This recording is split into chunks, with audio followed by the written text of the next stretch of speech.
행복에 대해서.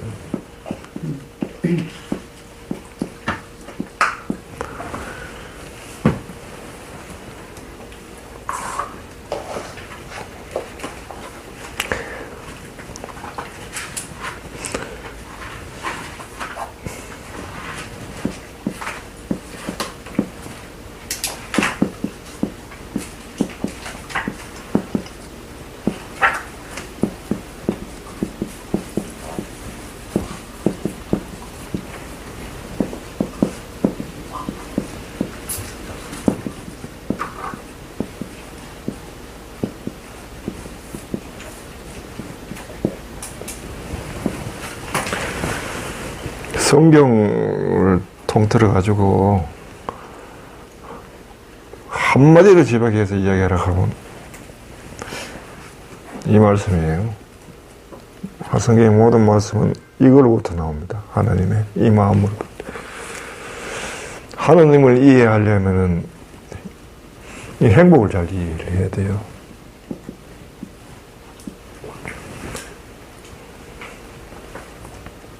하나님이 어떤 분이신가 하면은 행복 자체이신 분이라 이렇게 행복하신 분이라.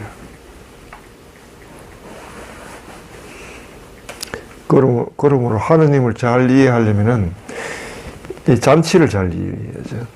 하늘나라는 잔치와 잔치집과 같다. 행복한 사람의 특성, 행복한 사람의 특성은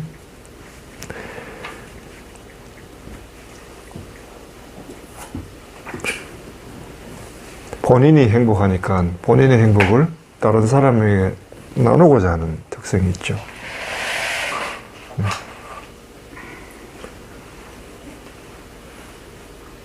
창조는 거기서 나옵니다. 창조는 하나님께서 세상을 창조한 이유가 무엇이냐라고 이야기할 때 다른 원인이 있는 게 아니라 하나님은 본인이 행복한 이 행복을 함께 나누고 싶은 피조물들을 함께 하는 피조물들을 창조하고 싶어 하신 거죠. 피조물을 창조하시고 당신의 기쁨을 함께, 그건 마치 하늘나라는 잔치에 비유할 수 있다 하고 예수님이 비유한 것과 똑같습니다. 하늘나라는 어떤 사람이 잔치를 상을 벌여놓고 사람을 초대한 거나 똑같다.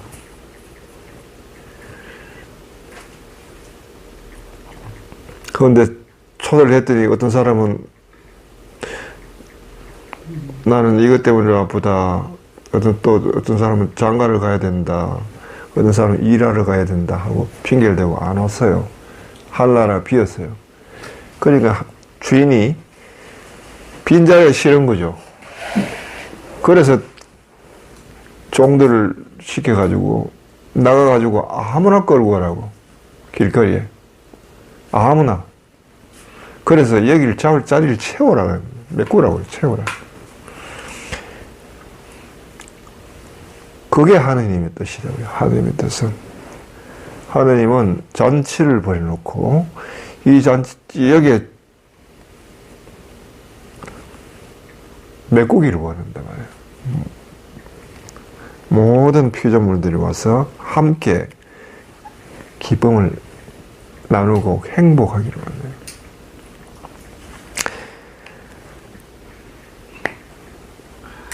그래서 하느님 뜻은 어디 있냐 하면 내가 행복하니 너희도 행복하라. 즉 나의 이 행복을 너희가 좀 알았으면 좋겠다 그거예요. 나의 이 행복을 너희가 좀 알았으면 좋겠다. 그래서 함께 기뻐했으면 좋겠다. 그게 그거죠. 그게 모든 것의 척도가 되면 어떤이 되는데 어떤이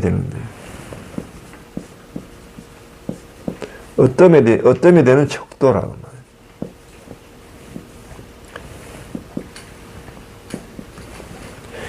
하느님의 마음을 이해할 때 뭘로 이해해야 되냐?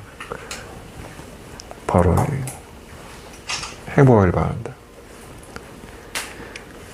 바라는 뿐 말고 적극적으로 행복하게 만들고 싶어 하시죠. 당신은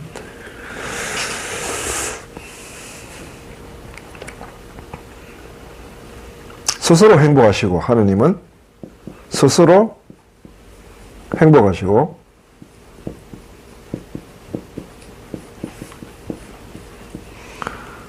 모든 존재들, 피조물,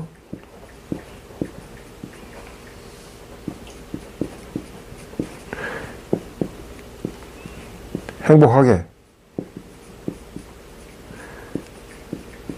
만드시는, 이렇게 정의할 수, 하느님은. 하느님이 누구냐 할 때.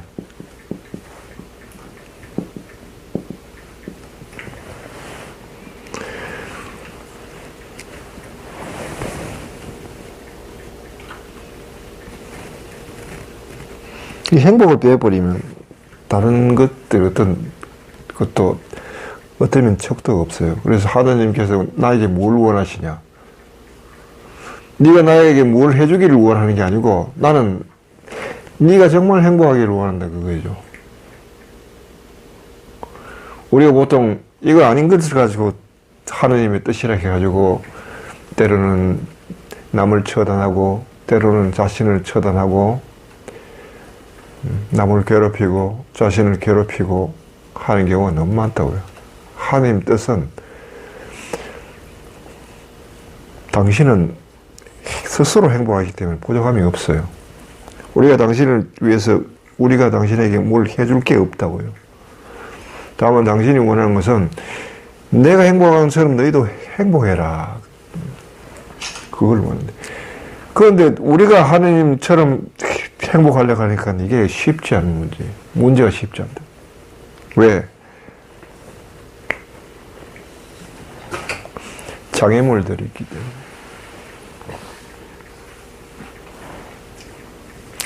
이 문제 가지고 사람들이 고심을 많이 합니다. 지옥에 없네? 갔다 올게요.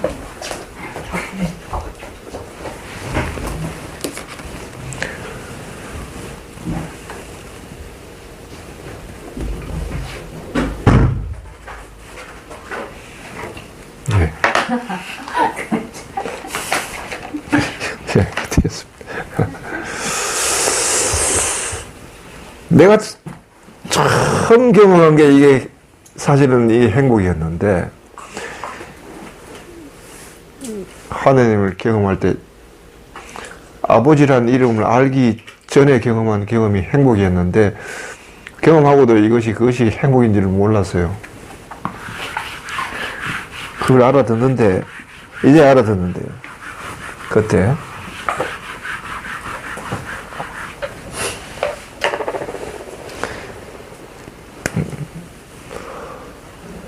완전한 행복이라면 어떠냐? 완전한 행복이란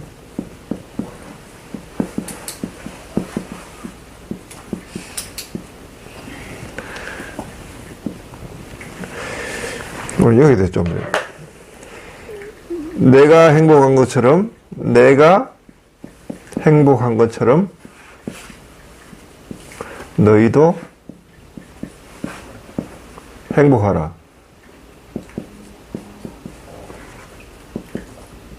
하듯이 너희도 행복하라. 이것과 똑같은 패턴의 성경 말씀이 있죠. 내가 완전한 것처럼 너희도 완전하라.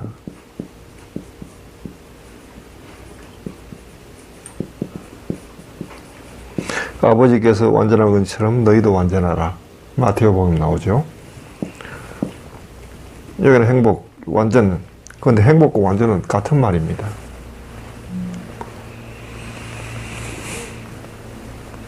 우선 완전하단 말은 어떤 의미를 가져가면요, 불변한다는 뜻이에요. 변화하는 것은 완전하지 않습니다. 완전한 것은 불변하는, 불변. 변화가 없는 거예요. 왜냐하면 변화의 필요성이 없기 때문에. 그 다음 이걸 또 부동이라고 해요. 부동. 움직임이 없다. 변화하지 않는다. 불변, 부동한 것을 철학적으로는 완전하다고 이야기해요. 그래서 이걸 영원하다고 그래요.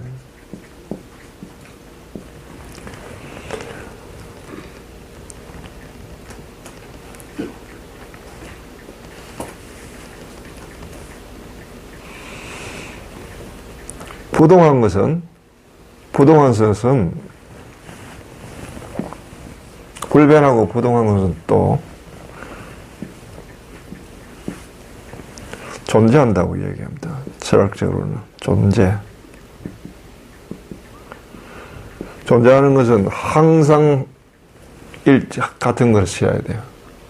변하는 것은 존재하는 게 아닙니다. 철학적으로.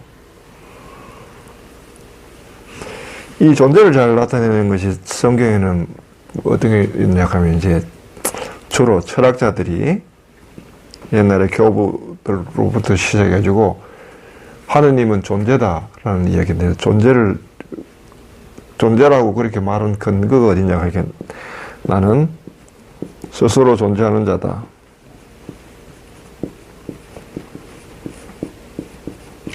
I am who I am. I am who I am.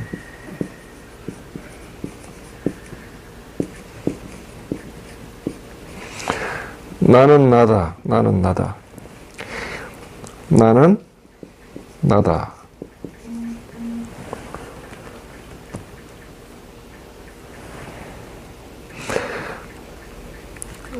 나는 나 이외에 다른 것이 아니다.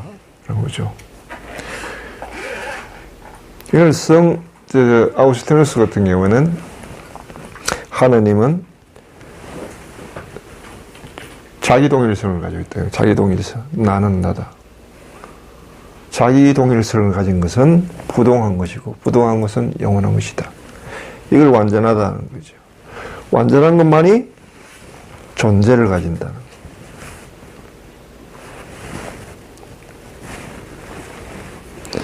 또 토마스 아퀴나스 같은 경우에는 나는 나다라는 말,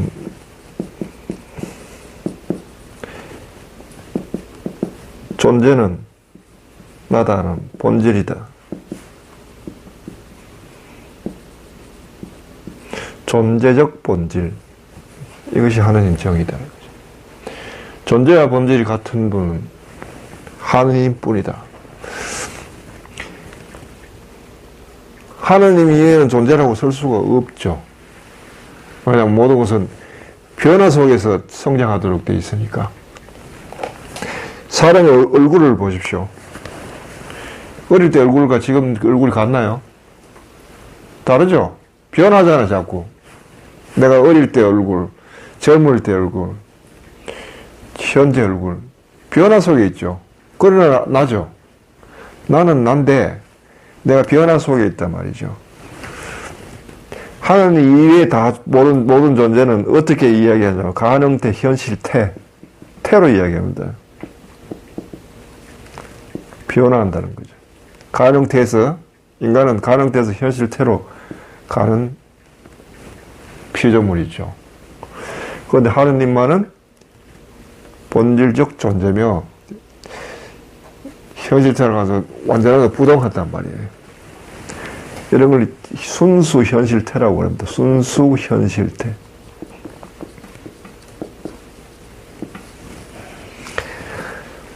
존재는 부동이고 불변이기 때문에 그 자체로 지복입니다. 지복 상태고 충만해요. 그 여기 보면은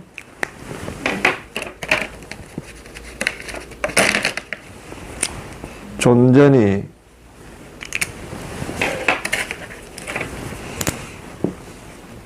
영원, 부동, 불변, 지복, 충만, 이 말은 다 같은 말이에요.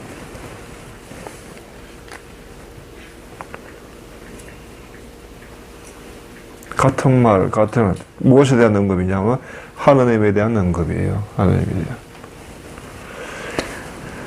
그 행복과 완전한 행복. 이 행복은, 인간이 생각하기에는, 인간 나름대로 행복이 있잖아요. 나는 뭐, 이만하면 만족한다. 라는 행복이 있단 말이에요. 근데 하나님께서 원하는 것은, 내가 완전한 것은 너희도 완전하라는 것은, 네가 만족할 그 행복이 아니라, 나처럼 완전하라는 거예요, 행복 자체가. 우리가 초대되어 있는 것이 하나님처럼 행복한 데 초대되어 있는 거예요. 이게 문제가 있는 거죠.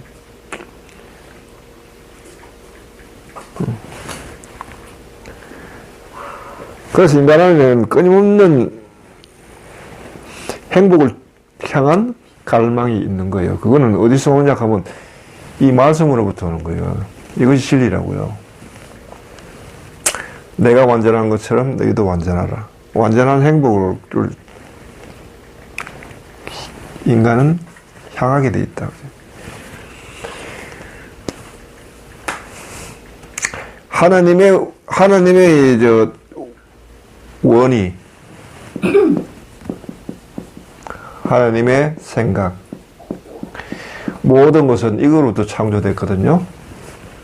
이걸 성경에서 뭐라고 그래요? 말씀이라고 해요.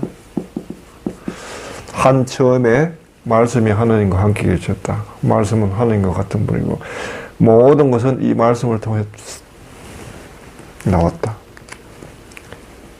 내가 행복한 것처럼 너희도 행복하라. 그러면 창조되는 모든 것이 행복에 참여하고 있는 거죠.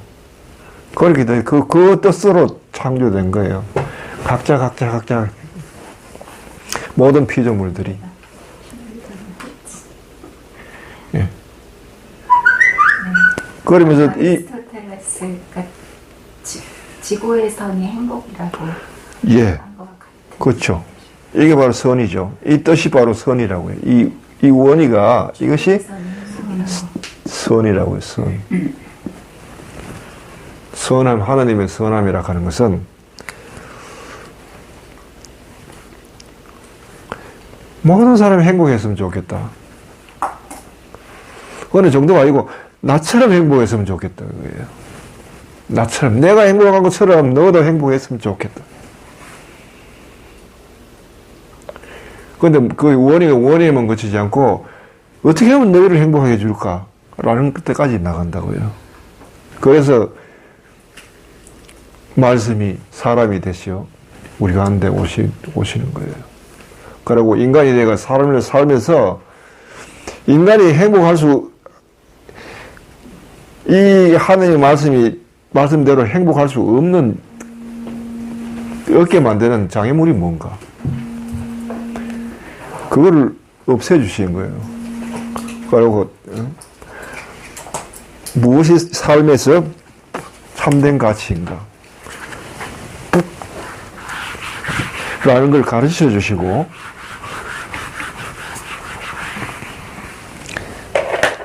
인간은 불가능하지 않나요? 행복 인간은 불가능하죠. 그렇죠, 불가능하죠. 네, 영원한 존재, 변하는 존재니까 피조물이. 그래서 그리스도가 하나 되기 위해 자꾸 완전한 행복. 네, 안 되지. 그런 적이 가능하다는 거지. 이것이 우리의 목표예요. 이것이 완전한 행복. 이것이 우리의 목표라고요. 삶의 목표라고요. 헛된 꿈인 것 같아요. 어떻게 인간이 완전한 아무리 발버둥 쳐도 이렇게 뜻하지 않은 일을 대단한 짓이는 바로 그렇죠. 그럼 이거 하나도 여기 이거를 그렇게 바로 이제 계속 시원하더만 얘기되니까 이해를 못하는 게 이제 그런 얘기가 어떻게 보면 현실적으로 솔직하고 그렇죠. 사이다 같은 얘기라니까 예. 아니, 사실이잖아. 그런 말들을 못 하는 거지.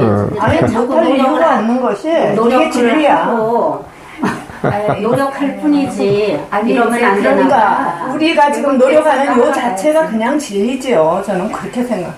이제 저기 스승님, 네. 하나님의 완전한 행복은 어떤 겁니까? 하나님 완전 행복을. 하나님의 완전한 행복이에요. 그럼 아까 지금 이제 말씀이라고 그러셨는데 막연해요. 말씀이라고 네. 하시면. 아니 하나님이 원하는 하나님의 행복이 뭔지 그게 궁금해요. 내가 경험한 바로는 각 개인마다 다르겠죠. 그 모든 것이 살아있는 상태. 살아있는 그 자체만이 행복. 그 자체가 상태 아니고 생각하는 얘기죠. 희열이죠, 희열. 모든 것이 살아있어. 한 개만 아니고. 살아있는 그 자체만이 늘 생각해야 되는 거 아니에요? 모든 피조물들이 살아있는 예, 경우. 살아의 생명. 오로지 원하시는 게 생명인데. 희열이까지 와요. 생명이 아니라 내 뜻은 살아있다는 말은 생명이 존재한다는 뜻이 아니고 그러면. 언제 가장 행복한 거예요? 아니 그러게 편안하고 정말 행복하다 생각했는데 그걸 못 보시더라고요. 그 편안함에도 뭔가 부족함을 느끼죠. 아니 저 같은 경우는 정말 행복했던 그 몇 년은 정말 감사하고 행복했죠. 그냥 이대로 이제 죽으면 되겠다 했죠. 아까 전에 행복의 기준을 토마스 아퀴나스가 얘기했어요. 하나님은 신을 정의할 때 신은 누구냐 할 때 존재적 본질을 신이라고 해요. 예. 그 너무 철학적이에요. 이게 무슨 말이냐 하면은 교구처럼. 본질이라고 하는 거 맞죠? 본질이라는 것은 변하지 않는 그것을 변하지 않는 거. 그러니까 행복도 변하지 않아야 되는데 행복하면 본질이라는 것은요 우리 어떤 것을 어떤 것을 그것답게 하는 거.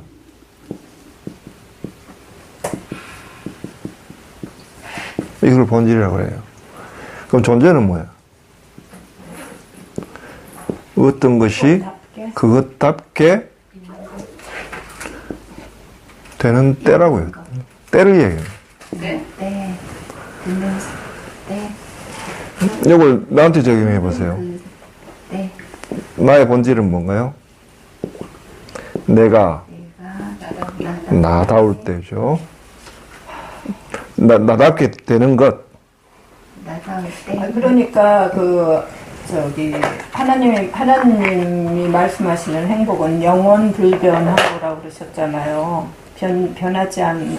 그러니까 하나님의 행복은 변하지 않는다는 뜻이죠. 예. 근데 인간의 행복은 수없이 행복한 순간순간이 있지만 그게 변하더라는 정도가 있다는 거죠. 예. 그렇죠. 완전하지 않다는 거죠. 완전하지 않다는 얘기. 그렇죠. 그런데 완전한 행복에 초대되어 있다는 거죠. 내가 나답게 나를 나답게 하는 것, 그게 본질이라고 해요. 나를 나답게 하는 것. 이게 나의 본질. 나의 존재는 뭐예요, 그러면? 내가 나다워질 때. 그러면 언제예요? 이것이? 이런 경험한 적 있어요? 내가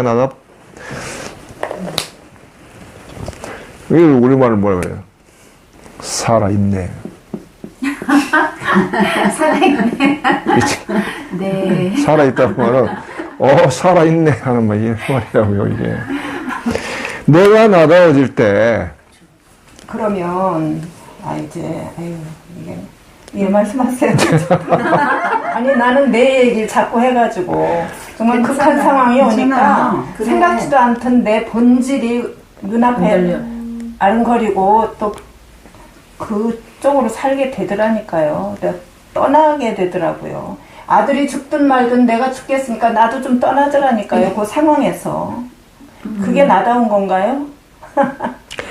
내가 나다울 때는, 이때는 존재적 본질이니까, 우리 안에서, 내가 신이 되는 때죠. 그죠? 이게 신의 정의니까, 내가 나답고, 내가 나다울 때 곧 이때 내가 신이 되는 거예요. 성이 네. 그렇죠. 되는 거 그 이해가 돼요. 이때가 그리고 신이니까 신성이 발할 때죠. 그러니까 그게 이해가 되거든요. 제가 지난 1년간 엄마로서 생각지도 않은 모성을 발휘하면서 사는 자체가 아 이게 신적이구나 하는 걸 문득문득 느끼곤 했거든요. 근데 그것도 변하더라니까. 이게 이 상황이 끝날 때까지 몇 년이고 가까 했는데 지치니까 또 달라져요. 지치니까. 그래서 내가 나다운 상황이 그런 걸 말하는 건지 어떤 건지. 인간은 이게 시간 속에 있으니까 내가 나다울 때를 경험했다 하더라도 또 지나가면 또 그게 또 그 경험이 또 사라지고 하죠. 하느님이 그게 없다는 거죠. 그래서 그럴 수시로 뭔가가 이렇게 내 안에서 뭐가 꿈틀거리고 들어놓고. 그러나 때 이걸 경험하면요, 이 신성을 경험한다 하는 걸 이걸 뭐라고 해요? 거룩하다는 거죠. 인간이 거룩해진다는 말은 본인에서 신성을 경험한다는 것이고, 신성을 경험한다는 것은 내가 신이 될 때인데, 이때는 언제 하면 내가 나다워질 때. 근데 우리는 내가 나다워질, 내가 나라는 존재는 그냥 본질은 내가 나답게 하는 것이 뭔지 알 수 있나요? 그러니까요. 그거가 정확히 이해가 예. 되는 거예요. 바로 그거예요. 거기에서 우리가 근본적으로 무지가 있죠. 무지. 내가 나를 나답게 하는 것이 뭔지에 대해서 인간은 근본적으로 무지가 있는 거죠. 무지.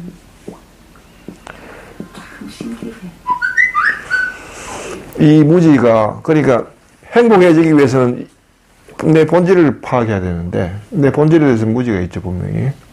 무지가 있어요. 완전한 행복으로 가는데 인간을 맞는 게 첫째는 무지고요. 이런 무지. 둘째는 죄고요.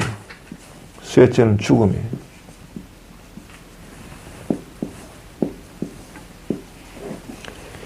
이 세 장애물을 극복을 해야 되는 거죠. 무지는 자기 본질이 뭔지 모르고, 내가 나다워지는 게 나답게 하는 게 뭔지를 모르고, 그 다음, 죄는 죽음의 원인이고, 죽음은 죄의 결과잖아요. 이것은 죽음은 완전함을 방해하는 거예요. 조금 전에 이야기했듯이, 내가 나다워짐을 경험하고도 이걸 또 놓쳐버리는 수가 있어요, 삶에서는요. 늘 붙잡고 있는 게 아니거든요. 그 완전한 행복을 경험하고도 늘 죽음을 생각하면은 죽음이라 하는 그 행복의 종말을 이야기하니까, 끝을 이야기하니까 항상 이것이 해결되지 않고는 완전성이라 하는 것 자체가 결여되는 거죠. 그래서 방해해야 되는 거죠. 예. 그 다음 죄인은 내가 나답지 않게 살면서 나라고 우기는 거니까. 그러니까 내가 나다움을 찾는다 하는 것은 뭐죠, 인간이 당당해지는데, 이 죄라 하는 건 자기가 누군지도 모르고 지금 살고 있는 것 똑같아요. 살긴 사는데 자기가 아닌 나로 지금 살아가고 이게 이제 불행과 불안과 이런 걸 낳는다는 거죠. 이게. 그래서 이런 것을 없애기 위해서는 이거는 인간의 힘으로는 되지가 않는 거죠. 인간이 이 본질 파악이라고 하는, 자기 본질 파악이라고 하는 것은 인간의 힘으로는 되지가 않아요. 인간의 이게 능력을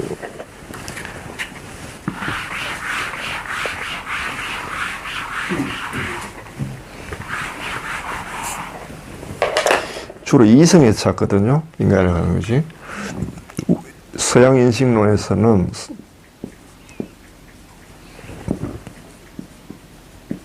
인간을 외적 감각, 그 다음에 그 안에 내적 감각,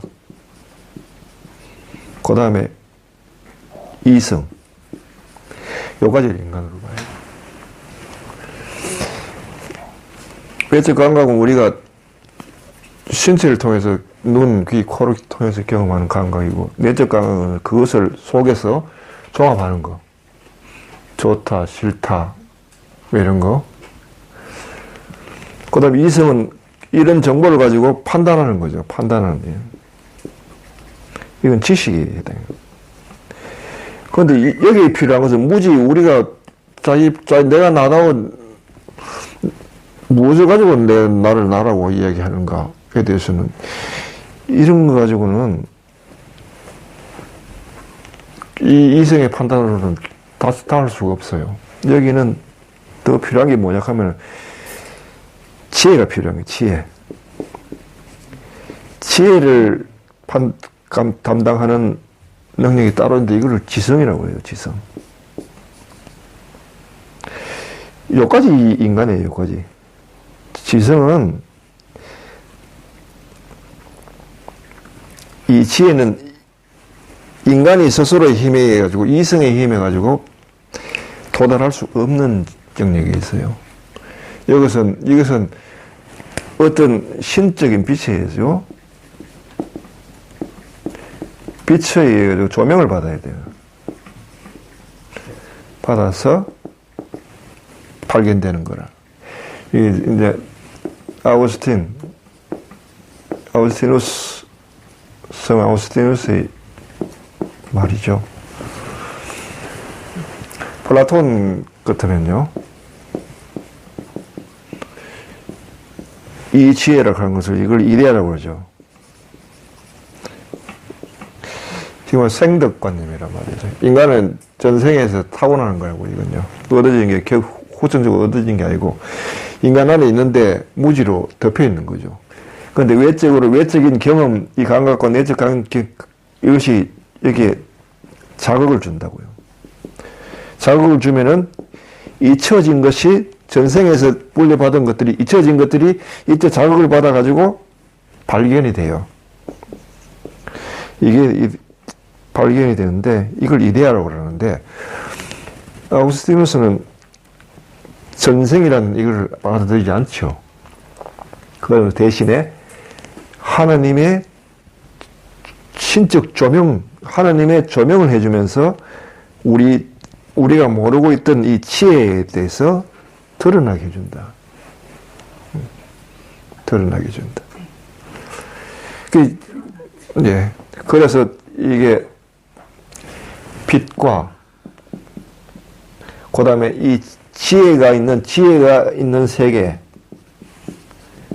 따로 있고요. 그 다음에 이거를 인식할 수 있는 지성이 있다. 이 세 가지